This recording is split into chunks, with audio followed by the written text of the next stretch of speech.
esta semana fue presentado El comienzo de la historia, este libro sobre los primeros pasos de los equipos bicampeón de América, donde está Alexis Sánchez, Arturo Vidal y Gary Medel.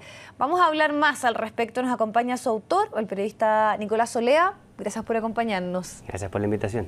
Siempre cuando hay grandes éxitos, podríamos decir, hay que revisar la historia, cómo se forjan esos éxitos, quiénes están detrás, qué pasó en sus vidas. Y me imagino que eso es un poco lo que te lleva a ti a presentar este libro. Nosotros tenemos, en general, el hincha chileno, el que le gusta el fútbol, tiene una memoria súper corta. Sí. Y quizás eso hoy día nos hace perder de vista este tremendo hito que fue el tercer lugar de Chile en el Mundial Sub-20 de 2007.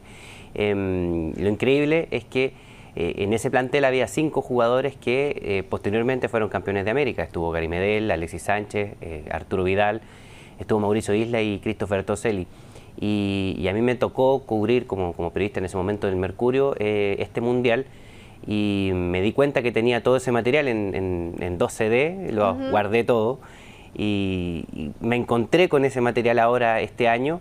Encontré fotos de verdad que muestran la inocencia de los chicos de 18, 19 años en ese momento, y que en definitiva es un poquito el pilar o el comienzo de lo que hoy día se puede decir que es una de las mejores, o quizás la mejor generación de la selección chilena en su historia. Por eso lo hicimos, digamos.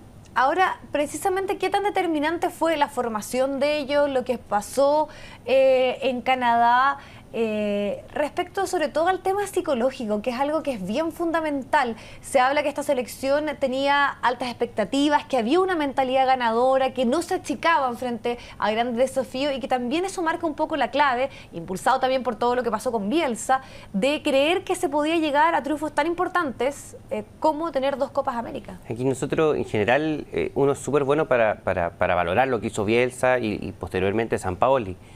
Y uno dice la mentalidad que llegó con ellos, pero lo curioso es que en estos mismos relatos yo tengo entrevistas, audios que hoy día son prácticamente imposibles de tener, digamos, entrevistas de 20 minutos con Vidal, de 15 minutos con Alexis, de 15 minutos con Gary Medel, varias entrevistas, y ahí te mencionan permanentemente el año 2007, cuando tenían 18 y 19 años, que ellos querían ser campeones del mundo. Entonces uno dice, después de eso vino Bielsa, después de eso vino Sampaoli. Claro, ellos de alguna manera logran conducir todo este deseo por obtener un hito a nivel internacional importante para el fútbol chileno, pero en el alma ellos ya lo tenían, y lo tenían de hace mucho tiempo. Además tiene la gracia de que se juntan una serie de personalidades distintas. Vidal, por un lado, un Vidal impulsivo, un Vidal vehemente, con un Alexis soñador, un Alexis muy técnico, un gran talento con la pelota, con la fuerza de un Gary Medel que hasta ese minuto prácticamente no estaba en los libros del fútbol nacional. Él había jugado muy poquito en Universidad Católica, y ahí se reúnen todas estas voluntades y consiguen un tercer lugar que uno dice, hoy día, es un tercer lugar que uno dice, es tan parecido a lo que pasó en la Copa América al final, porque las 2 finales fueron con Argentina, las de la Copa América, y ahí Chile queda fuera de la final, precisamente con Argentina en semifinales. Y en esa Argentina jugaban Sergio Agüero, que está ahora, Ever Banega, que juega ahora, Ángel Di María, lo mismo, Sergio Romero, que es el arquero que titular de Argentina. Entonces uno dice, cuando hay tantos puntos en común, contactos con el pasado, yo creo que vale la pena revisar ese mundial como el verdadero origen de esta generación que le ha dado tanta alegría al fútbol chileno. Había un saldo pendiente ahí entonces con Argentina, luego lo que pasó en ese Mundial Sub-20. No, absolutamente. De hecho, bueno, ahí se cuenta una infinidad de anécdotas. Hay una que es bien curiosa y bien decidora.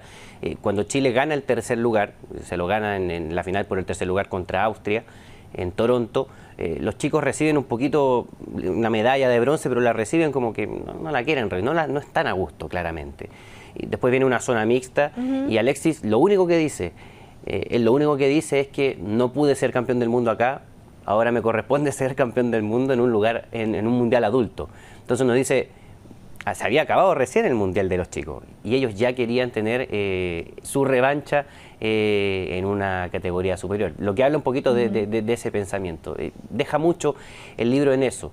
Primero, en esa inocencia de los jugadores que muchos apenas habían viajado fuera del país.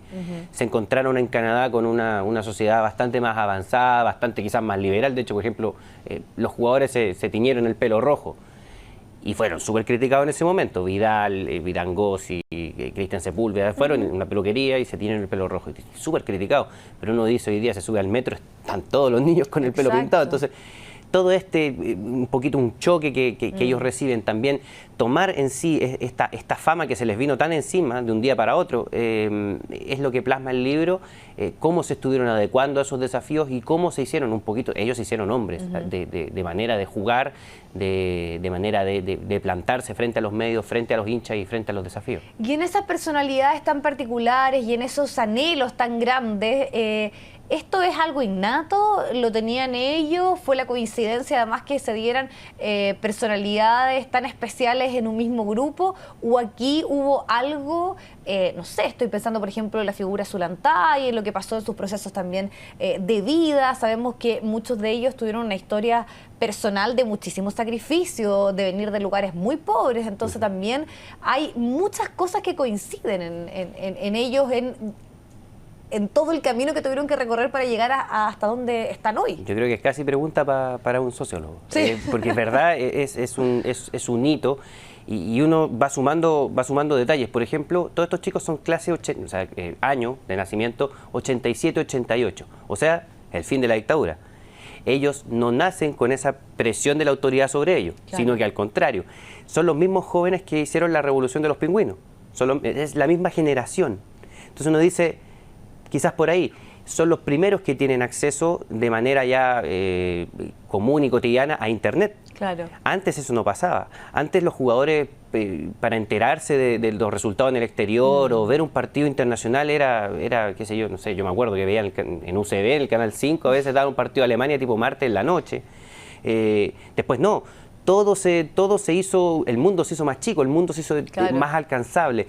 Alexis tenía unos CD con jugadas de Ronaldinho y las pasaba viendo él en su casa, en Calama, los veía y trataba de imitarlo. Y eso no se daba antes. Claro. Y además, no sé si te acuerdas, pero en ese tiempo se hablaba mucho de que el chileno extrañaba, el chileno que se iba extrañaba. Claro, que volvía por una cosa de la mamá. Que la cazuela, es como una cosa media bambán.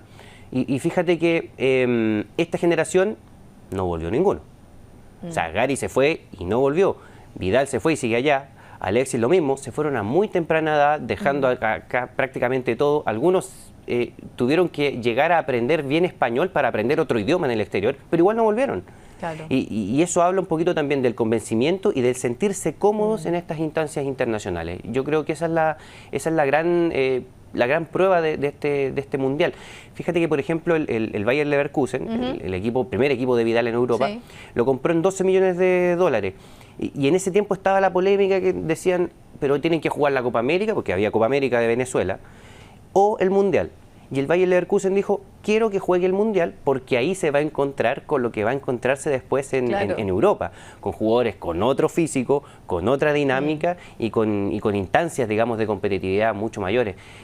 Habla un poquito de eso. Para todos ellos fue una instancia de aprendizaje, pero además fue una instancia de mucha gloria, de mucha riqueza. Este es el equipo, y no lo digo yo, lo dicen en el libro 1 millón de personas, pero fue el mejor equipo de ese Mundial. Perdió ese partido con Argentina entre la desestabilización de enfrentarse a un equipo que es clásico rival. Argentina lo manejó mejor ese partido, pero fue una instancia súper específica. El resto, Chile fue claramente el mejor equipo de ese Mundial. Ahora, tú que das cuenta un poco de cómo eran ellos en ese momento, ¿cómo has visto la transición? ¿Cuánto se ha mantenido de lo que tú pudiste ver en ese proceso? Y tú constantemente nos has contado que el sueño, el fin de ellos era ser campeones del mundo, no de la Copa América. O sea, eso podríamos decir es un primer escalafón. ¿Ellos tienen incorporado tal vez ese sueño, ese anhelo que les quedó pendiente de lo que pasó hoy en la Sub-20? Yo creo que no solo lo tienen incorporado, sino además lo han ido proyectando al resto del equipo. O O sea, por ejemplo, me comentaban que por qué el comienzo de la historia sí hay jugadores que fueron campeones de América y son mayores. Claudio Bravo es selección menor del año 2002, 2003. Gonzalo Jara, por ejemplo, de 2005, también fue un mundial juvenil. Y después vienen estos chicos, 4 o 5 años después, el año 2007. Pero ellos fueron los primeros que dijeron que querían ser campeones del mundo.